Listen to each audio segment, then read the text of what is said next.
अवरं त्रिदण्डम् सेने सजो विपदपङ्कजभृङ्गराजम् वैकुण्ठनाथ चरणं बुधसप्तचित्तम्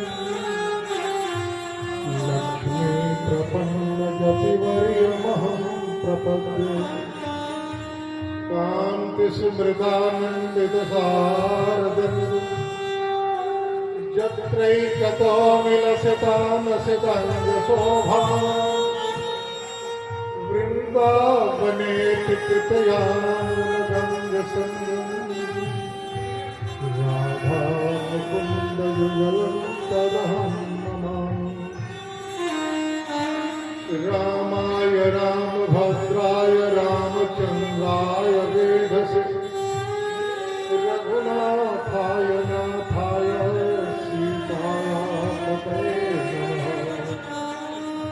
श्रीकृष्ण गोविंद हरे हे नाथ नारायण वासुदेव श्रीकृष्ण हरे मुरारे हे नाथ नारायण वासुदेव हे नाथ नारायण वासुदेव हे नाथ नारायण वासुदेव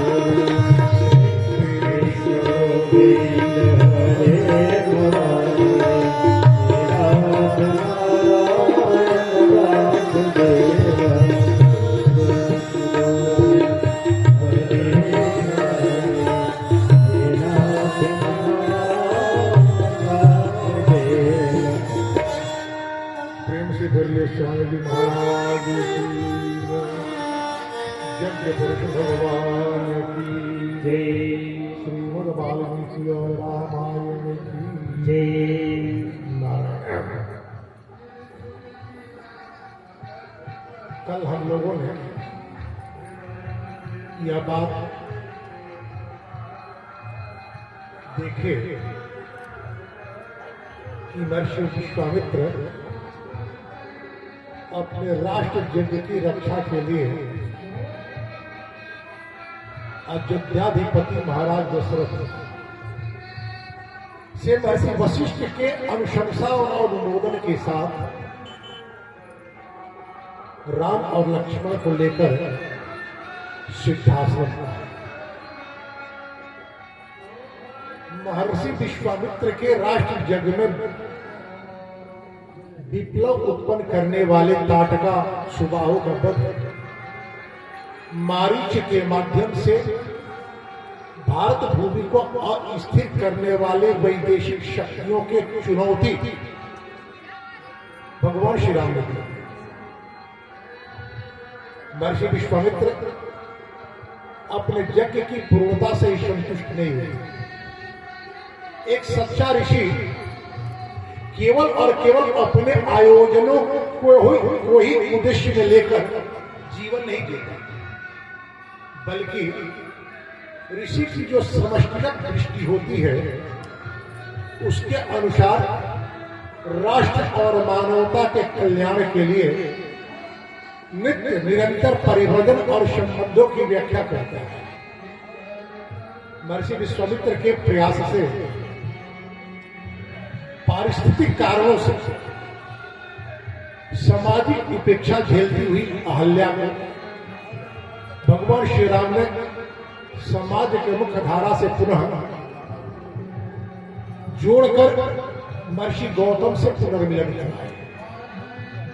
मिथिला में महाराज जनक के द्वारा विश्वामित्र और विश्वामित्र के साथ आए हुए राम और लक्ष्मण की भूरी भूरी अभ्यर्थना की गई। महर्षि विश्वामित्र के जनकपुर आने के उद्देश्य के संबंध में विश्वामित्र से महाराज जनक की जिज्ञासा का समाधान करते हुए विश्वामित्र ने कहा कि आपके यहाँ आयोजित यज्ञ के धनुष को देखने की इच्छा है राम और लक्ष्मण। महाराज जनक ने महर्षि विश्वामित्र के इन वाक्यों से एक बड़ा संबल प्राप्त हुआ, क्योंकि इस धनुष को तोड़ने में तो सारे राजा असफल रहे, परंतु सीता को पाने का आग्रह राजाओं ने नहीं किया। महाराज जनक को युद्ध लड़ना पड़ा, उनकी सामरिक शक्ति क्षीण हो गई। देवताओं के कृपा से पुनः सामरिक शक्ति को प्राप्त किए और उन राजाओं को अपने राज्य की सीमा से बाहर किया। महाराज जनक ने कहा कि मरसे जद्यश्य धनुषो राम कुर्याद आरोपणम उन्हें सुताम अयोनिजाम सीताम दद्याम दास अर्थे रहा। यदि इस धनुष की प्रत्यंचा को दशरथ पुत्र राम चढ़ा देते हैं तो राम को मैं अपनी पुत्री सीता को दे दूंगा, विवाह कर दूंगा। अनायास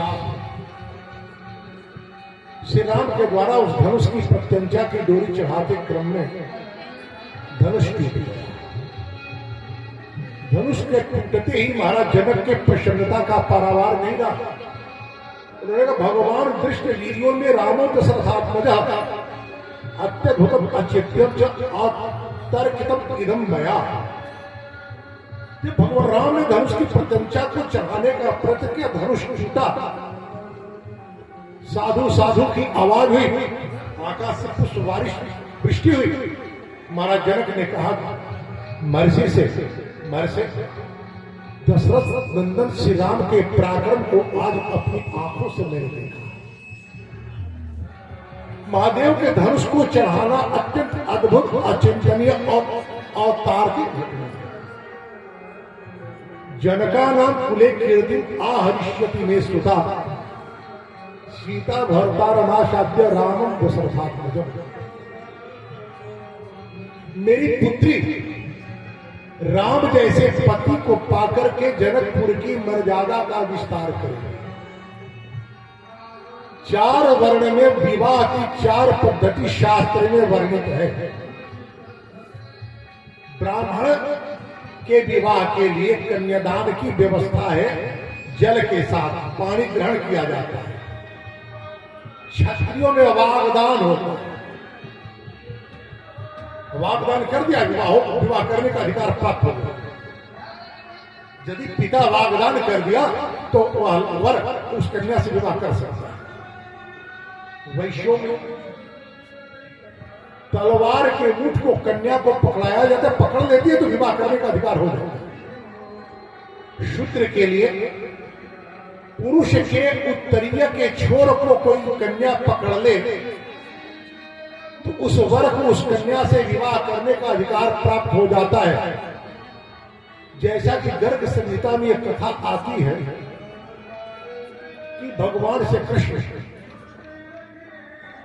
कंस के आमंत्रण पर वृंदावन से चलकर जब मथुरा गए, शैरेंद्री कुब्जा भगवान श्री कृष्ण को अंगराग दी। भगवान श्री कृष्ण उसके अंगराग को लेकर प्रसन्न हुए। जैसे ही चलने को तैयार हुए तो कुब्जा ने उनके उत्तरीय को पकड़ लिया। अब कुछ कहना शेष नहीं। भगवान श्री कृष्ण ने कहा कि देवी, आपके इस अनुनय को मैंने स्वीकार किया, अन्य महत्वपूर्ण कार्यों को करने के बाद मैं आऊंगा। ध्यान देने की बात है, हमारे विवाह में माता और पिता की उपस्थिति परम अनिवार्य होनी चाहिए। आज तो विवाह की स्वेच्छाचारी व्यवस्था है, माता पिता को कौन पूछे, जिससे इच्छा होती है विवाह कर लेते। पर जनक ने कहा, मम सत्या प्रतिज्ञा सा ये शुल्के की कौशिक सीता प्राणी बहुमता दिया रामाय में सुता।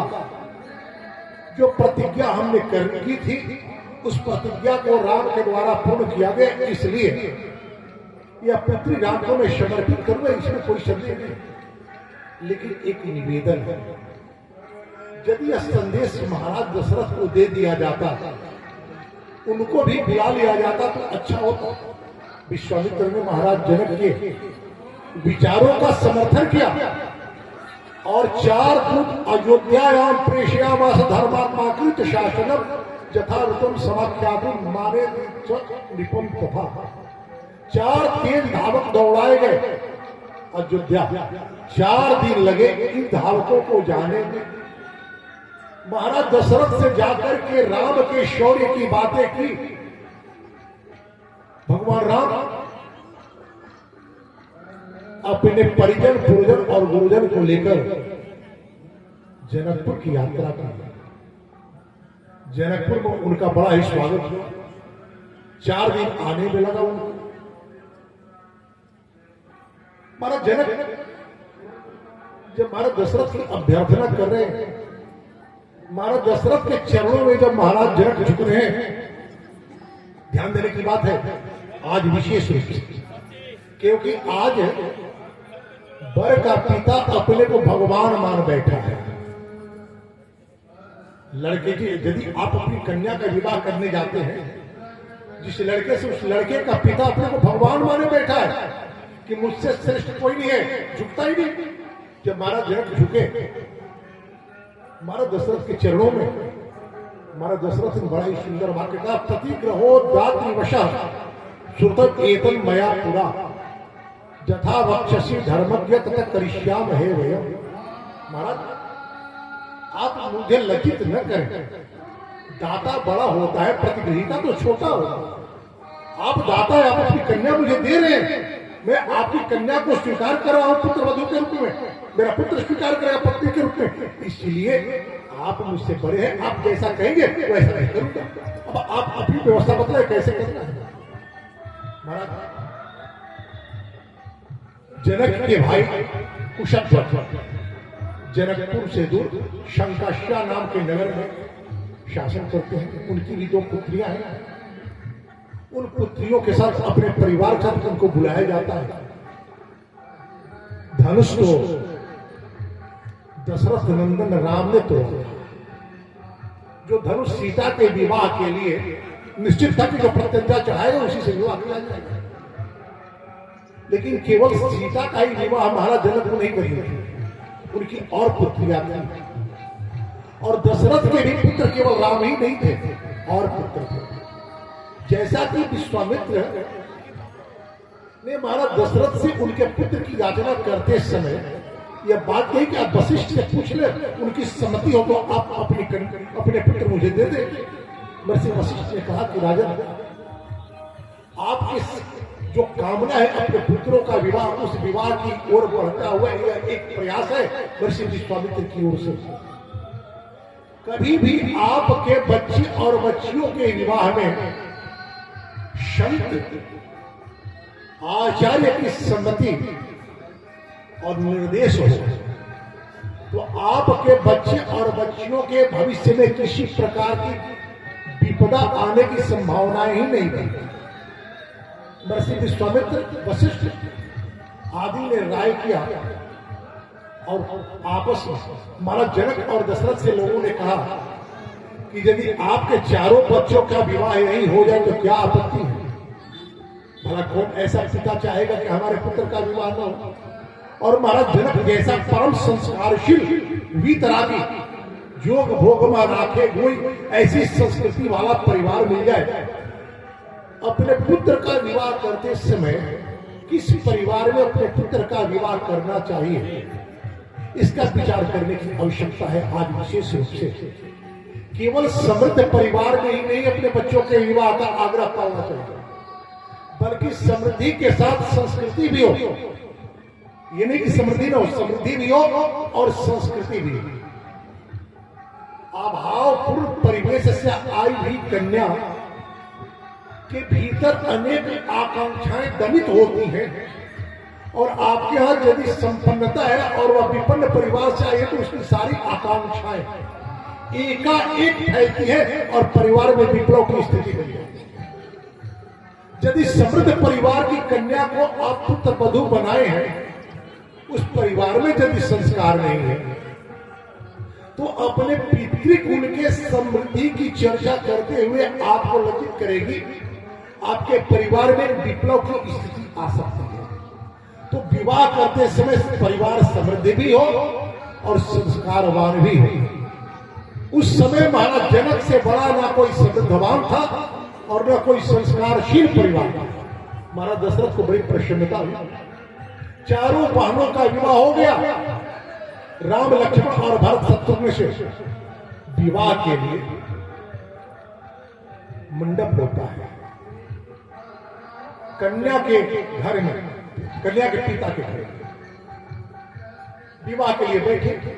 विवाह की परंपरा में एक गोत्रोच्चार की परंपरा है। गोत्रोच्चार का अर्थ क्या होता है भाई? हमारी परंपरा कितनी समृद्ध है, कब से समृद्ध है।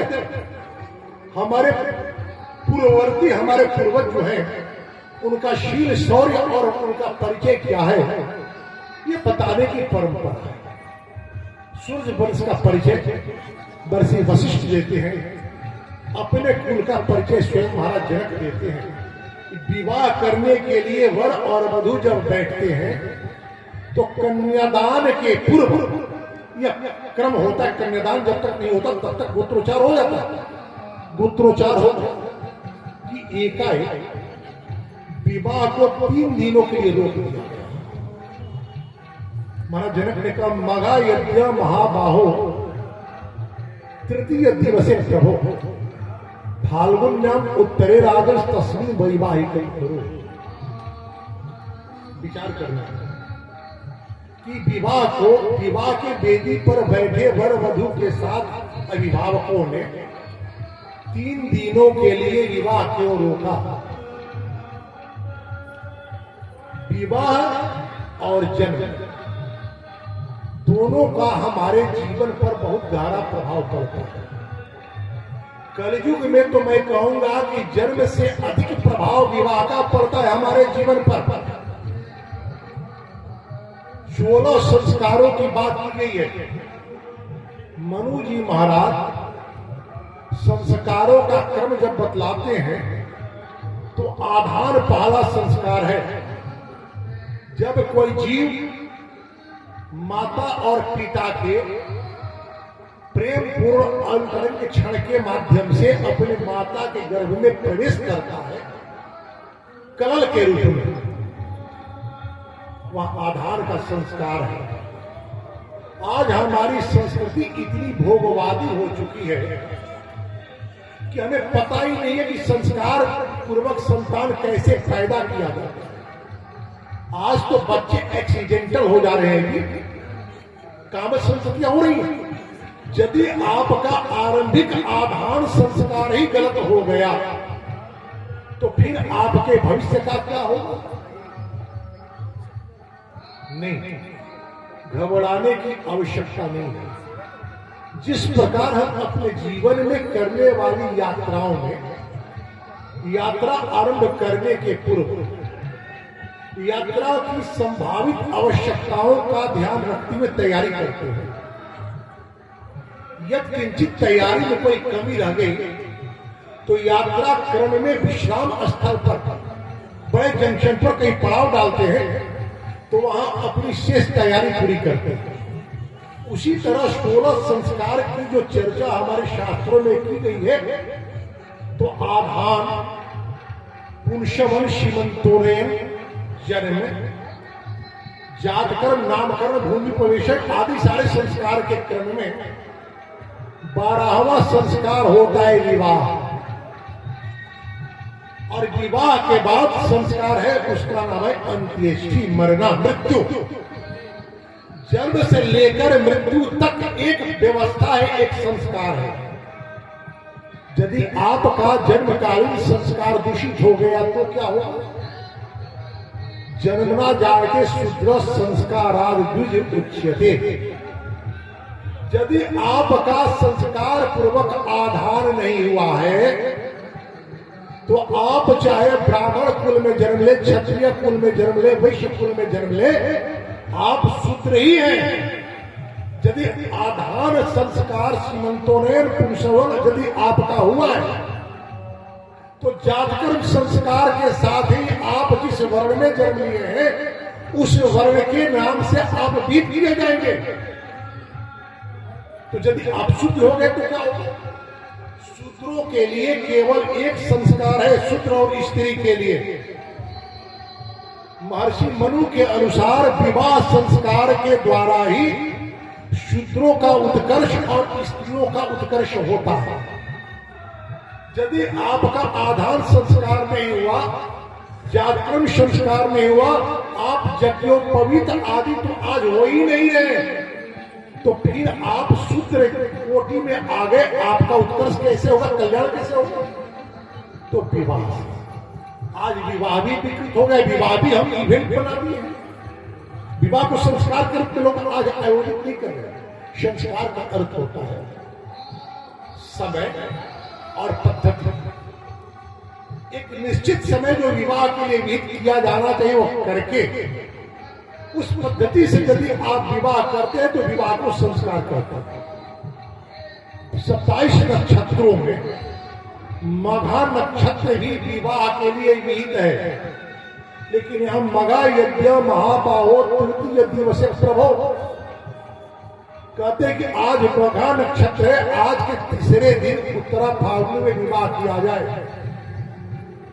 राम लक्ष्मण थे दानम कार्यम सुखोदय, इनका विवाह निर्विघ्न हो, वैवाहिक जीवन सुखमय हो, इसलिए आप नांदी श्राद्ध और गोदान आदि का कार्य करें। मघा नक्षत्र में जिस कन्या का विवाह होता है, मघा नक्षत्र के प्रथम चरण में उसके जीवन में वैधव्य की संभावना बनती है। विवाह के पूर्व गणना खूब दिखलाया जाता है ब्राह्मणों से कि महाराज गणना देखे, कन्या का सौभाग्य है ना, लड़के का आयु है ना, काहे को गणना दिखला रहे हैं?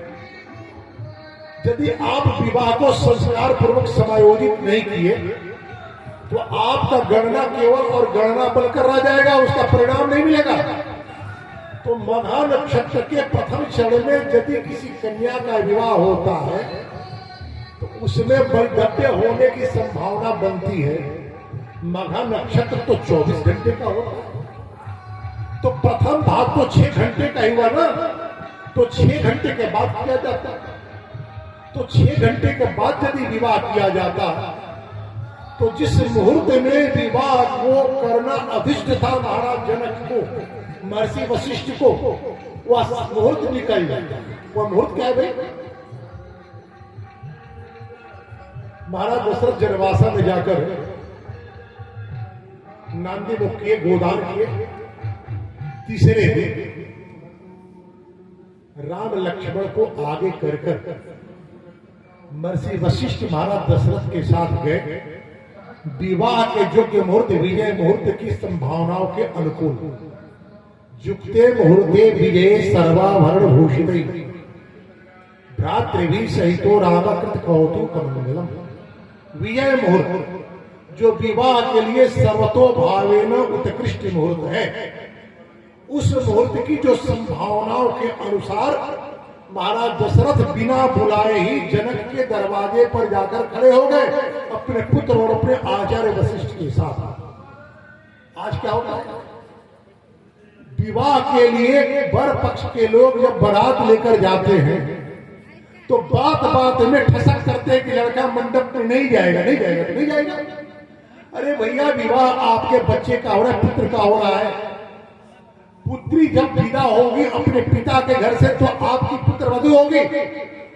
उसके जीवन में घटने वाली अच्छी या बुरी घटनाओं का प्रभाव उसके पिता को नहीं, आपको झेलना होगा। इसलिए एक पिता का कर्तव्य होता है, वर पक्ष का कर्तव्य होता है कि उसका वैवाहिक जीवन सुखमय, शांतिमय, समृद्धिमय हो, इसके लिए वह प्रयत्न करे। लेकिन आज स्थिति है कि कन्या वाले को चिंता होती है कि विवाह कैसे होगा, कब होगी शादी, कब होगा विवाह। वर पक्ष के तो लोग बैठे हुए, भाई फूफा का अंगीठी नहीं मांगा गया, लड़का मंडप में रहेगा, आंगन में नहीं जाएगा। लेकिन महाराज दशरथ ने ऐसा नहीं किया। महाराज जनक ने किसी प्रकार का कोई संदेश नहीं भेजा कि आप महाराज अपने पुत्रों को लेकर आए विवाह के लिए। जब महर्षि वशिष्ठ ने कहा कि राजन, विजय मुहूर्त को आने में इतना समय है, विवाह में लगने वाला समय संभावित इतने घड़ी होगा, हम लोग चल महाराज दशरथ चले गए। युक्ते मुहूर्ते विजय सर्वाभरण भूषित भ्रातृभिः सहितो रामकृत कौतुक मंगलम वसिष्ठम पूरता कृत्वा महर्षि परानपि वसिष्ठो भगवान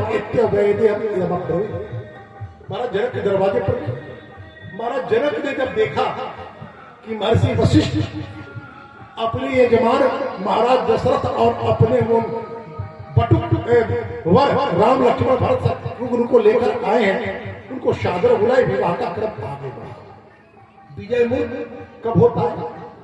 मानस में गोस्वामी लिखते हैं, धेर धूर बेला विमला सकल सुमंगल मूल विप्रन कहे विधि सन जान सगुन अनुकूल।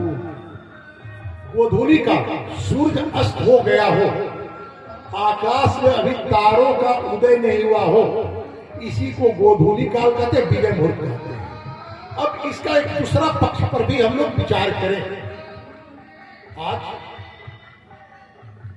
भारत और भारत का सनातन धर्म, इन धर्मों के जो विरोधी तत्व हैं,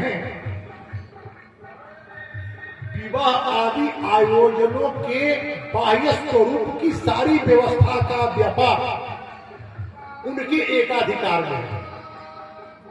और आप एक तरफ कहते हैं कि हमारे राष्ट्र को हिंदू राष्ट्र घोषित कर दिया जाना चाहिए, सनातन धर्म को संवर्धित किया जाना चाहिए, लेकिन आपके राष्ट्र और आपके धर्म के जो विरोधी तत्व हैं, उन विरोधी तत्वों को ही आप आर्थिक संबलता प्रदान करते हैं। इस तरह से आप अपने धर्म और अपने राष्ट्र के विरोधी सिद्ध हो जाते हैं। आपके पुत्र और आपके पुत्र वधू के भविष्य की बात एक पक्ष है, दूसरा पक्ष है आपके राष्ट्र और आपके धर्म पर भी जो आघात करने वाले तत्व हैं, उनको आप आर्थिक संबल प्रदान करते हैं। माताओं को विशेष रूप से इस बात पर ध्यान देना होगा कि जो आज विवाह में दो तीन अपसंस्कृतियां आई हैं, जैसे रिंग सेरेमनी, विवाह है, विवाह एक तरंग विज्ञान पर कार्य करता है। हम किसी व्यक्ति को किसी समय विशेष में विशेष प्रकार के भावना के साथ उसके विशेष अंगों का जब हम स्पर्श करते हैं तो एक मनोवैज्ञानिक तरंग उत्पन्न होता है। तो विवाह को भी हम स्पर्श दीक्षा के रूप में हमारे शास्त्र में व्याख्यायित किया गया है। किन किन अंगों को स्पर्श करने से तरंग होता है? चिबुक को स्पर्श करने से, हृदय को स्पर्श करने से, शीर को स्पर्श करने से और अंगुली को स्पर्श करने से तरंग तरंगित होती है। क्रिश्चियन धर्म में विवाह की पद्धति अंगूठी पहनाकर विवाह करने की है। क्रिश्चियन धर्म को जो जानते हैं वे इस बात से भली भांति परिचित होंगे कि वर और वधू जिसका विवाह करना होता है वह पोप के सामने जाता है, वो अंगूठी पहना देता है, लड़का लड़की को, लड़की लड़के को विवाह होता है। तो आप यदि हिंदू धर्म का संवर्धन चाहते हैं, अपने सनातन धर्म में होने को लेकर आप गौरवान्वित होते हैं, तो फिर आपके जीवन में फैशन में ही सही किसी अन्य धर्म के क्रियाकलापों को किसी प्रकार का स्थान नहीं मिलना चाहिए। नहीं तो आज का फैशन पर परंपरा बन जाएगा, फिर आपकी आने वाली पीढ़ियां उस विकृत परंपरा को अपनी परंपरा मानने लगेगी। जैसे भारत जब गुलाम हुआ, उसके पहले हमारे यहाँ कन्याओं की शिक्षा थी, वे शिक्षा प्राप्त करती थी, बाल विवाह नहीं था और रात्रि काल में विवाह नहीं होता था। दिन में विवाह होता था, पूर्ण युवती होने के बाद विवाह किया जाता था और कन्याओं को शिक्षा दी जाती थी। लेकिन भारत पर जिन मुगलों ने, यवनों ने उपनिवेश जमाया, वे हमारी बेटी और बहनों की शील से उन्होंने खिलवाड़ आरंभ किया। हमने सोचा कि यद्यपि रात्रिकालीन विवाह धर्म के दृष्टि से स्वीकार नहीं है, लेकिन आतुर काले मर्यादा नास्ति विपत्ति धर्म के रूप में हमने स्वीकार किया। रात्रि में विवाह आरंभ किया। कन्याओं का बाल विवाह शुरू किया और शिक्षा में बंद कर दिया। लेकिन जब आज हमारा भारत स्वतंत्र हो गया, हमने अपनी बालिकाओं को हमने शिक्षा देना आरंभ की, तो जब हम उन्हें शिक्षा देंगे तो उनके भीतर एक स्वतंत्र जीवन दर्शन तो बनेंगे। और जब हम उनका बाल विवाह नहीं कर रहे हैं, सियाना होने पर विवाह करते हैं, तो उनकी भावनाएं भी दृढ़ होंगी, तो फिर विवाह का प्रभाव उनके जीवन को प्रभावित करेगा। तो विजय मुहूर्त में विवाह करने की परंपरा हमारे यहाँ रही है। इस परंपरा को यदि अपनाया जाए, क्यों किया हमारे विजय मुहूर्त में उन्होंने विवाह किया। कल हम लोगों ने संकेत में जाना कि किस प्रकार अयोध्या के राज सिंहासन को लेकर कैकेयी और कौशल्या के भीतर अपने अपने पुत्रों को लेकर आग्रह था। कौशल्या भी चाहती थी कि मेरा पुत्र जब राम राजा होगा तो मेरे दुख के दिन समाप्त हो जाए। कैकेयी की भी इच्छा थी कि उसके विवाह के लिए जो अनुबंध महाराज कैकेयी और राजा दशरथ के बीच में हुआ था, उस अनुबंध को ध्यान में रखते हुए हमारे पुत्र भरत को ही राजा बनाया जाना चाहिए। जहां इस तरह की स्थिति बनती है, वहां परिवार के संयुक्तता में बिखराव की संभावनाएं बनती हैं, परिवार में विघटन की स्थिति बनती है। एक ब्राह्मण का धर्म होता है, एक आचार्य का धर्म होता है कि अपने यजमान के परिवार की संयुक्तता, परिवार की संस्कृति को बचाए रखने के लिए, सुरक्षित रखने के लिए समय समय पर निर्देश करता रहे, और जैसे ही अवसर प्राप्त हो कि उसके अनुसार क्रियान्वित कर दे उद्देश्य को। तो जब तक कैकेयी के प्रेम पास में बंधे हुए महाराज दशरथ अयोध्या में कैकेयी के सम्मुख थे, तब तो किसी की बात वो सुनने के लिए तैयार नहीं थे। लेकिन जनकपुर में जब आए तो वहां पर कैकेयी नहीं थी। महर्षि वशिष्ठ को लगा कि यहां पर यदि महाराज दशरथ को कोई निर्देश दिया जाए, उपदेश दिया जाए, तो उसको स्वीकार कर लेंगे। और उन्होंने निर्णय किया कि इसी मुहूर्त में विवाह किया जाएगा। मानस में पुत्री पवित्र किए कुल दो की जो बात आती है, तो जिस मुहूर्त में, जिस लग्न में विवाह हुआ, कुलद्वय शुभा प्राप्त तथा जीत मोदय, मिथुन लग्न में यदि विवाह होता है तो वह कन्या अपने पिता कुल और पितृकुल दोनों कुल के गौरव को बढ़ाने वाली होती है। मार्गशीर्ष मास के गोधूली काल में वृक्ष लग्न समाप्त होता और मिथुन लग्न का प्रवेश होता है, और उसी समय विवाह हो गया। भगवती सीता का, राम का, लक्ष्मण का, शत्रुघ्न का, मांडवी का, प्रकृति का, सब। और महाराज दशरथ के चारों पुत्र वधुओं में वे समान गुण एक तरह से आए, पुत्र पवित्र किए कुल दो, और अयोध्या का राज परिवार विघटन से बच गया। विवाह हुआ।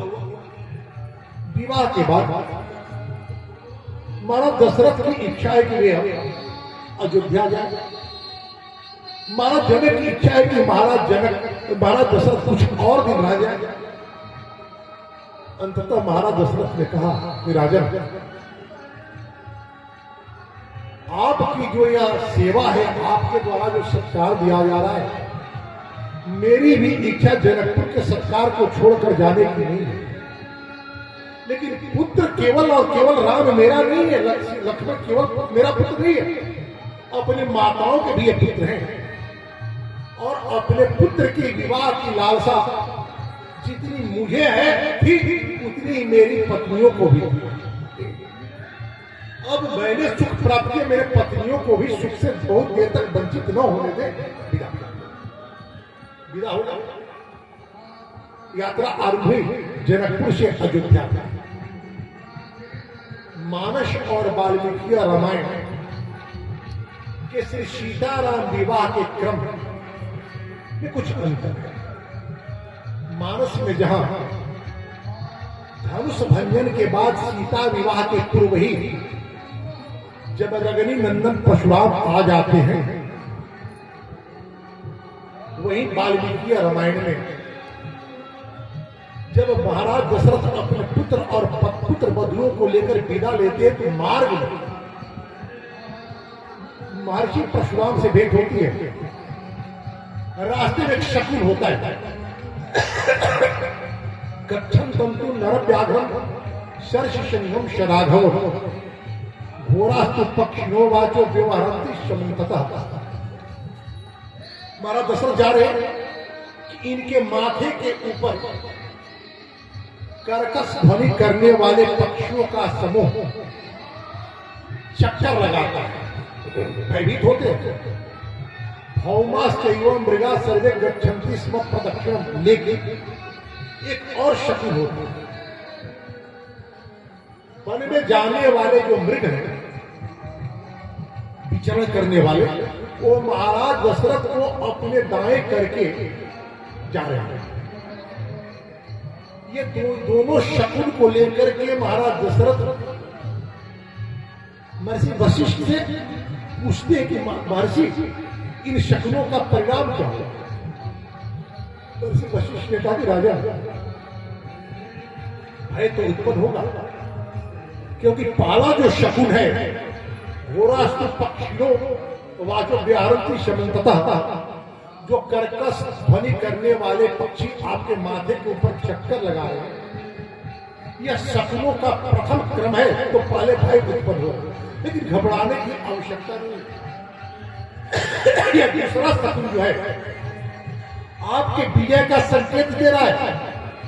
यह बात महर्षि वशिष्ठ और महाराज दशरथ के बीच हो ही नहीं है कि एकाएक चक्रवात उठता है, चारों तरफ अंधकार छाता है और बड़े आवाज के साथ आकाश मार्ग से वही धारा पर उतरते हैं जमदग्नि महर्षि।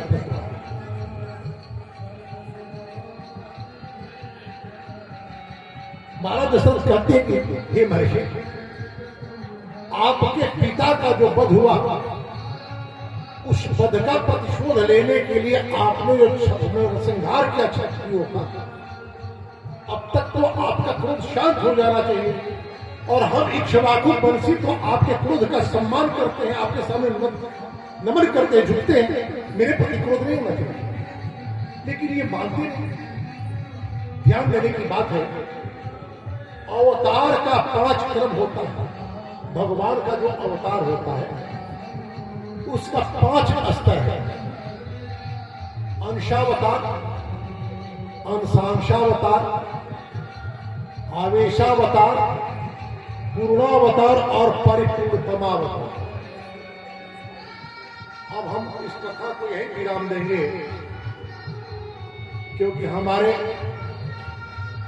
श्री चतुर्भुज स्वामी जी महाराज पधार चुके हैं और हम लोग तो चतुर्भुज का साक्षात विष्णु को ही मानते हैं। तो जब भगवान विष्णु के नाम को धारण करने वाले श्री चतुर्भुज स्वामी आवे तो भगवान की कथा क्या हम कहें, इनको नमन कर दिए तो हमारी कथा पूर्ण हो गई। एक बार भगवान का नाम, श्री कृष्ण गोविंद हरे मुरारे, हे नाथ नारायण वासुदेव। श्री कृष्ण गोविंद हरे मुरारे, हे नाथ नारायण वासुदेव। प्रेम से बोलिए स्वामी जी महाराज की जय। जय श्री सीताराम, जय जय श्री राधेश्याम। हरिओम। शांति शांति।